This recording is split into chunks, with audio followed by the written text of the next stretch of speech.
அவருடைய நோக்கம் எல்லாம் சீயோன் நிமித்தமும் எருசலேம், சீயோனா இருக்கட்டும் எருசலேமா இருக்கட்டும், அதனுடைய நீதி பிரகாசத்தை போல வெளிப்படணும். அதனுடைய ரட்சிப்பு எரிகிற தீவட்டியை போல வெளிப்படணும். அது நடக்கிற வரைக்கும் நான் அமர மாட்டேன், நான் அமர மாட்டேன்.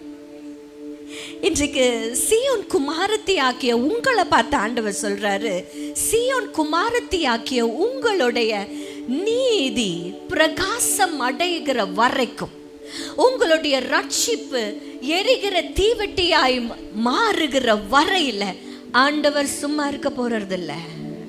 He's going to be active in your lives. Amen. Amen.